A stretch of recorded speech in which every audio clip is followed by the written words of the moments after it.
Muito obrigado, Sr. Presidente, Senhoras e Senhores Deputados, Sr. Secretário. Começo por dar os parabéns ao Governo Regional, porque realmente durante o mês de julho trabalhou bastante, tendo em conta o número de diplomas que deram entrada nesta casa.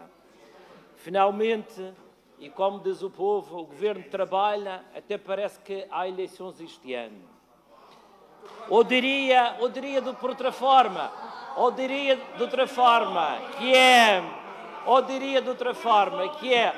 deveria de haver eleições todos os anos, eleições regionais todos os anos, que é para o Governo estar constantemente a trabalhar. Mas pronto, Sr. Secretário, feito esta observação, devo dizer que realmente causou um burburinho aqui na bancada do PSD. Muito bem, Srs. Deputados. É verdade, Srs. Deputados, com esse burburinho estão-me a dar razão, significa que o Governo está a trabalhar agora perante o período eleitoral que aí vem. Mas pronto, voltemos aqui ao diploma em si.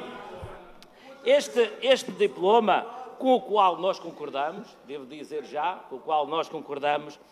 este regime excepcional de avaliação de desempenho, os triênios 2018, 2020 e 2021 a 2023, para os técnicos superiores das áreas de diagnóstico e terapêutica. No entanto, há aqui qualquer coisa que gostaríamos que o Sr. Secretário depois tivesse a oportunidade para explicar, que tem a ver com, noutro diploma, há tempos também, com profissionais ligados ao serviço do Cesarama, avaliados pelo CIADAP, em que o período mínimo de serviço efetivo exigido para beneficiar de 4 pontos por cada biénio, o período mínimo efetivo eram 6 meses, ou seja, cerca de 25% do ciclo de avaliação.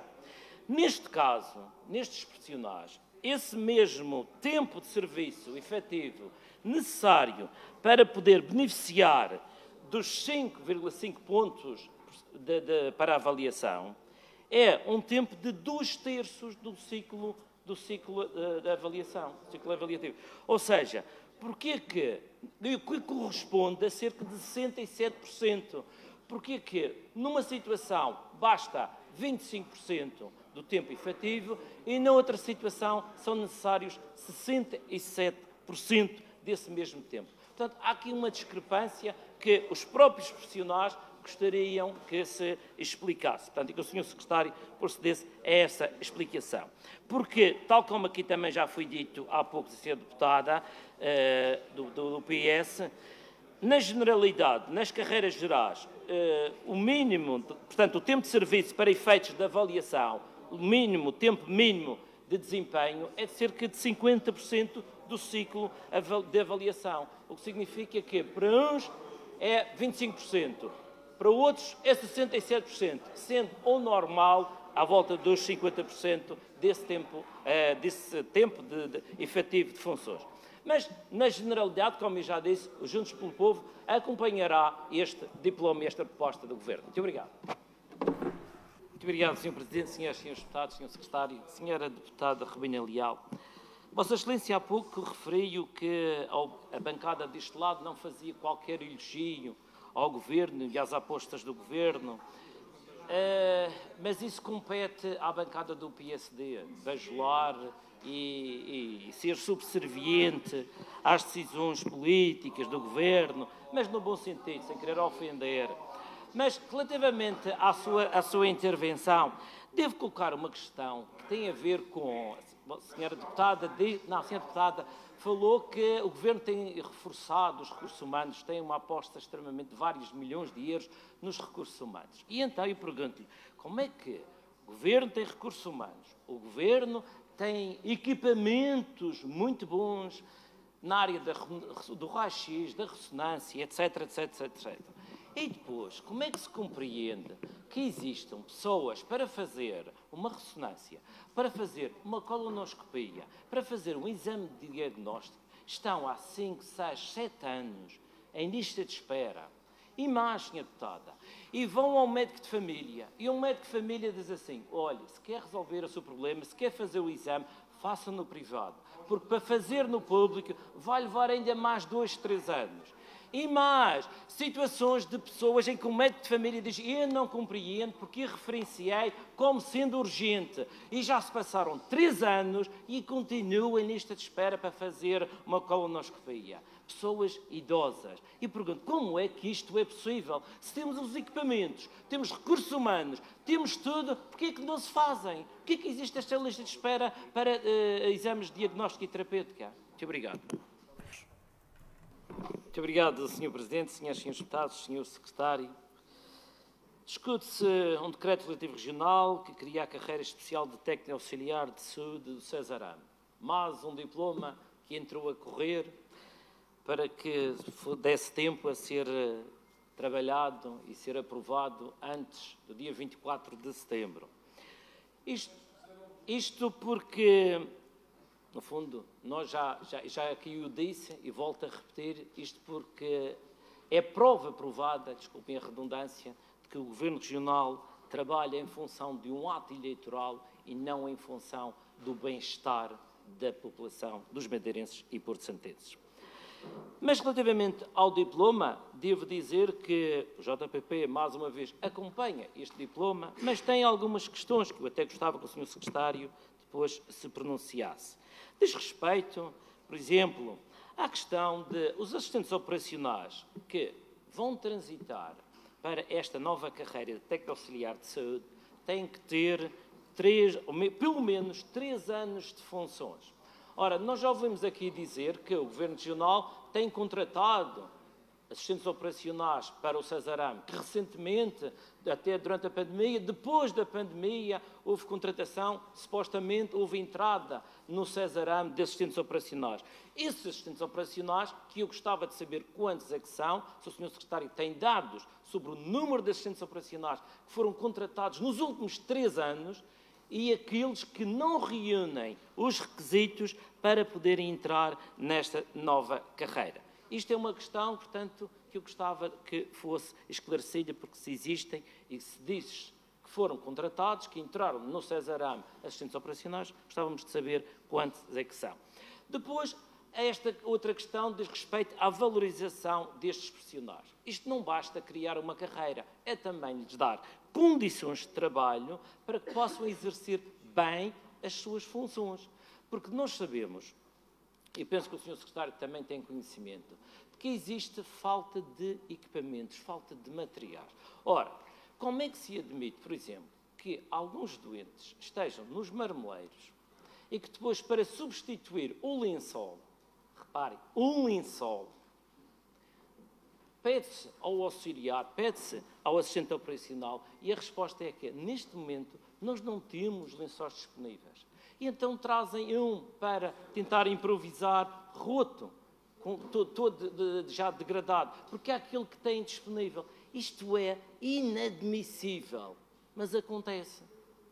E eu gostava de saber, está ou não está na altura do Governo Nacional também, além de valorizar a carreira destes profissionais, lhes dar equipamentos, lhes dar condições de trabalho para que eles possam prestar bem o serviço aos doentes, porque é isso que eles pretendem, mas infelizmente esbarram com situações caricatas como esta que eu acabei de referir. Isto é inadmissível, mas acontece infelizmente. Muito obrigado. Muito obrigado, Sr. Presidente, Srs. e Srs. Deputados, Sr. Secretário de Proteção Civil, da Saúde e Proteção Civil. Mais uma proposta que, segundo os sindicatos, não foi negociada. Mais uma proposta que surge à pressa e que, no fundo, faz prova da expressão eu quero, eu mando e eu posso. E isto são medidas, e agora vou citar o que o Sr. Secretário disse há pouco, isto são medidas pensadas desde 2020. Portanto, são medidas que agora são operacionalizadas 3 anos depois. 3 anos a pensar para operacionalizar em 2023. Por que será? Mas, relativamente a esta proposta, é verdade que é uma proposta que nós também somos favoráveis, vamos votar favoravelmente, mas devo dizer que para valorizar estes profissionais não basta criar esta proposta, criar esta carreira especial de tripulantes de ambulância. É não urgente, portanto, transporte não urgente do Serviço de Saúde da Região Autónoma da Madeira. Mas isto não basta, como eu disse, não basta criar esta carreira. É necessário também lhes dar condições, lhes dar equipamentos. E aqui devo dizer que, ao nível do transporte de doentes não urgentes, os problemas já se arrastam há anos. Eu devo lembrar que, em 2016, o Juntos pelo Povo abordou nesta casa, e não só, mas abordou este problema, a situação do transporte de doentes não urgentes. Porquê? Porque já na altura haviam doentes que aguardavam horas e horas para o transporte, quer no regresso a casa, quer no transporte dos centros de saúde periféricos para o Hospital de Funchal. Neste mesmo ano, em 2016, o Juntos pelo Povo reuniu com o então Secretário Regional da Saúde, que disse que, em breve, ia ser criado um sistema de gestão de frotas para facilitar o agendamento dos transportes doentes, para que estes não aguardassem horas e horas à espera de um transporte. Ora, isto, o que aconteceu? Não sei se foi criado esse sistema de gestão. O problema é que se manteve e as pessoas continuam a aguardar por falta de transporte. E porquê? Porque existe falta de equipamentos. Outra questão, o transporte dos doentes não urgentes entre os centros de saúde, as urgências, os centros de saúde periféricos e o hospital. Em 2022 já abordámos este assunto. A Secretaria Regional da Saúde vem dizer que o Juntos pelo Povo não conhece a realidade e depois joga com números de transporte. Mas nós não colocamos em dúvida o número dos transportes feitos. Colocamos em dúvida a espera que os doentes têm nos centros de saúde, nas urgências, para serem transportados. E muitas vezes o que acontece? Os centros de saúde contactam os bombeiros locais para fazerem o transporte desses doentes. Os bombeiros locais têm ambulâncias de socorro, ambulâncias de transporte. Quando não têm ambulâncias de transporte, para fazer esse tal transporte, mandam uma ambulância de socorro, o que, na prática, coloca em risco uma situação emergente, uma situação que possa ocorrer na localidade, porque a ambulância de socorro está a fazer o transporte do doente não urgente entre o centro de saúde e o hospital. E porquê? Porque não há resposta dos transportes de serviços não urgentes. E é aqui a questão que se coloca. Porquê que o Governo Regional faz bem em criar esta carreira, mas faz melhor ainda se houver mais equipamentos para fazer este transporte. O Sr. Secretário bem sabe que no passado estava alocado aos serviços de urgência não urgente uma ambulância do Sazarame, em que ele fazia o transporte dos doentes para o hospital. Essa ambulância foi retirada dos centros de saúde. Porquê? Não se sabe, não há explicação. O que sabemos é que existem doentes que aguardam horas nos centros de saúde para serem transportados ao hospital. Existem doentes que aguardam horas no hospital para serem transportados para casa. Portanto, é isto que é preciso melhorar. E é aqui que tem que ser também feita uma aposta real e célere para que estes problemas não persistem no tempo. Muito obrigado. Muito obrigado, Sr. Presidente, senhoras e senhores deputados. No seguimento da intervenção do Sr. Secretário, eu devo dizer que o Juntos pelo Povo fica satisfeito pelo facto do Sr. Secretário ter dito hoje aqui nesta casa que, depois de colocarem os cartazes, o problema fica resolvido e esse cartaz, a mensagem, fica fora torna-se extemporal, fora de viabilidade. Isso significa que eu agora percebi os cartazes do Governo, quer dizer que a saúde está melhor. Então vamos lá. Temos cartazes do Juntos pelo Povo a dizer o problema, a realçar o problema. O Governo age. Reação do Governo resolve o problema. E depois o Governo Regional lança cá para fora o cartaz a dizer a saúde está melhor. Agora sim, agora já percebi a mensagem dos cartazes do Governo Regional. O Juntos pelo Povo só tem pena de uma coisa, Sr. Secretário, é não ter o dinheiro do PSD, não ser um partido rico como o PSD, para podermos colocar mais cartazes, porque íamos salientar ainda mais os problemas que existem e o Governo, de forma reativa, iria resolver e assim a população iria beneficiar com a governação. Realmente, Sr. Secretário, é necessário perceber que o Governo Regional mas faz muito pouco para aquilo que deveria fazer ou poderia fazer. Muito obrigado. Muito obrigado, Sr. Presidente, senhoras e senhores deputados. Sr. Deputado Bruno Melim, Vossa Excelência, se bem se recorda, faça um estudo, uma análise destas duas últimas legislaturas e veja a quantidade de vezes que se falou aqui dentro, nesta casa, das políticas e do município de Santa Cruz. Porquê? Porque, afinal, o JPP incomoda. E incomoda tanto que o PSD e o CDS agora, em coligação, sentem necessidade de falar dos Juntos pelo Povo, de falar de Santa Cruz. E já que fui buscar a questão de Santa Cruz, o que acontece é que, como o Serviço Regional de Saúde não consegue resolver os problemas como deveria, então Santa Cruz teve que avançar com programas de apoio à população na área da saúde. E aí tem ajudado a retirar de listas de espera, já retiraram mais de 200 pessoas. É isso que Santa Cruz tem feito, é isso que o Juntos pelo Povo tem feito. E mais, senhor deputado, Vossa Excelência bem sabe que isto aconteceu em Santa Cruz e com a concordância do PSD. Ou seja, a nível local, o PSD local da Conselhia de Santa Cruz, lá aprovam. Até queriam implementar noutros municípios liderados pelo PSD. O que significa que é bom.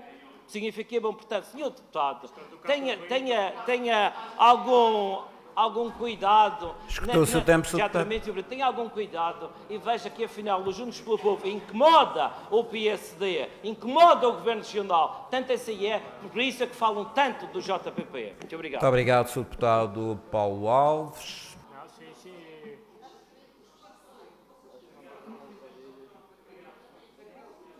Senhor Secretário, ainda hoje, nesta casa, recebemos os pareceres tanto da Federação dos Bombeiros como da Associação de Municípios, proveniente dos respectivos municípios, o que significa que não houve tempo para os ler e desconhecemos esses mesmos pareceres.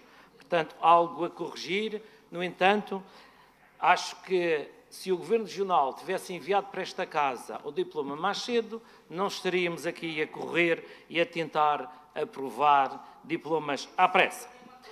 Mas, relativamente ao diploma que o Governo nos traz hoje, é necessário, o Juntos pelo Povo apresenta alguns considerandos, tece alguns considerandos a esse mesmo diploma.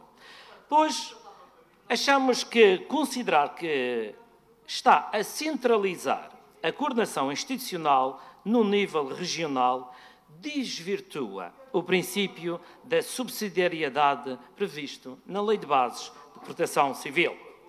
Portanto, a coordenação institucional prevista na proposta e inalterada desde a sua versão anterior deverá ser complementada e ajustada de acordo com a doutrina nacional para que preveja a existência de centros de coordenação de nível municipal.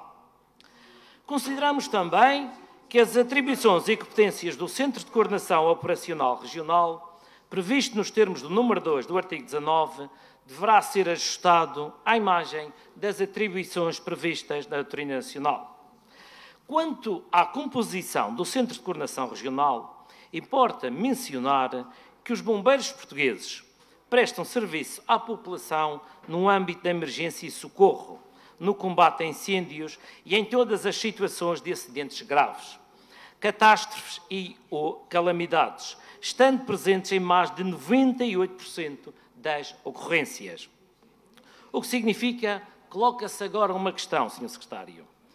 Os bombeiros não devem estar presentes por direito próprio e não como meros convidados nos centros de coordenação operacional do Serviço Regional de Proteção Civil, quando é da sua responsabilidade atuar operacionalmente, que é isso que acontece com este mesmo diploma. O documento que não faz referência às competências do comandante das operações de socorro, como previsto a nível nacional, o que poderá levantar dúvidas sobre as responsabilidades de comando e controle. A não referência de como é feita a designação do comandante regional propicia a imposição de um autêntico comando e controle centralizado e politilizado à sua medida, de acordo com a sua vontade, à revelia dos bombeiros e dos seus comandantes, que não podem deixar de ser ouvidos e de ter uma ação qualificada e, em alguns casos, até vinculativa. O diploma deverá prever que o Comando Regional das Operações de Socorro seja dirigido por um comandante e coadjuvado por um adjunto, e que estas funções deverão ser recrutadas por meio de procedimento concursal público. Tal não acontece. O motivo pelo qual se quer limitar a formação dos trabalhadores das autarquias em matérias de proteção civil à entidade de formação da Secretaria Regional de Proteção Civil, ou seja, não validar um conjunto de competências de entidades que se encontram há muitos anos inseridas no mercado de formação nacional, é outro aspecto a melhorar e com o qual nós não podemos concordar. Até que ponto a tutela tem competências em limitar as entidades a que os municípios podem recorrer em matéria de formação profissional? Até porque os municípios estão sob a tutela nacional e a formação dos seus trabalhadores encontra-se regulada em todo o território nacional. Esta proposta apresenta-se como um resumo de normas de vários diplomas nacionais, não sendo suficientemente capaz de acautelar todas as questões da dinâmica de proteção civil, sugerindo que o problema do sistema reside na organização dos centros de coordenação operacional e de resposta a emergências. Com esta proposta, cai por terra a expectativa de uma visão de proteção civil preventiva e reflete o incremento da política iniciada na década anterior de consolidação do poder e centralização da resposta e das decisões. Ignora-se as causas dos problemas e não se encontram saídas reais para o impasse político de uma estratégia concertada para o setor da proteção civil. Muito obrigado. Muito obrigado, Sr. Presidente, Srs. Deputados. Sr. Secretário, eu não li os outros pareceres, porque os outros pareceres foram para a sua Secretaria, talvez antes de chegar aqui a esta casa, porque só chegar aqui a esta casa agora, enquanto se discute.